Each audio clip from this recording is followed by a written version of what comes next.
Absolute value वाला सवाल भी हमारे जो पास्ट पेपर्स हैं उनमें बार बार आ रहा है। पहले एब्सोल्यूट वैल्यू को समझ लेते हैं कि एब्सोल्यूट वैल्यू होता क्या है। हमारे पास जो इंटीजर्स होते हैं, हमारे पास इंटीजर्स, पॉजिटिव इंटीजर्स भी होते हैं, नेगेटिव इंटीजर्स भी होते हैं। हम एक लाइन ड्रा करते हैं जिसको हम कहते हैं नंबर लाइन।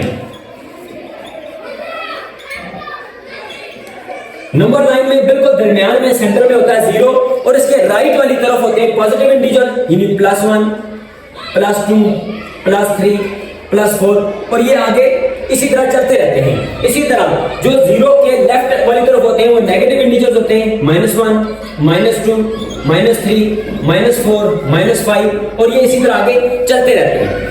अब एब्सोल्यूट वैल्यू का मतलब क्या है? फर्ज करें कि हम, जैसे हमारे सवाल में है कि -3 की हमने एब्सोल्यूट वैल्यू निकाल ली है, तो ये -3 यहां पर है, ये वाला पॉइंट है।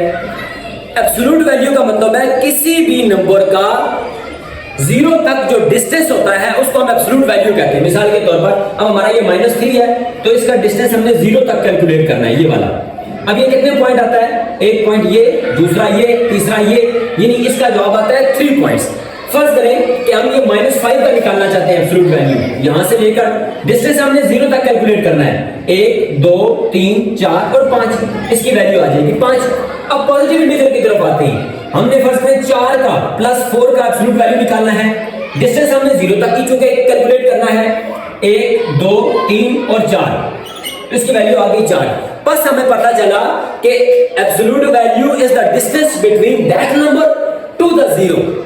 और चाहे माइनस का इंटीजर हो चाहे प्लस का इंटीजर हो, उसका जवाब हमेशा पॉजिटिव ही आता है। वजह यह है कि डिस्टेंस हमेशा पॉजिटिव में ही होता है, distance can not be negative. तो हमारे सवाल में find the absolute value of -3, इसको हमने कहा कि ये 3 है इसका। और एब्सोल्यूट वैल्यू को लिखने का तरीका क्या है?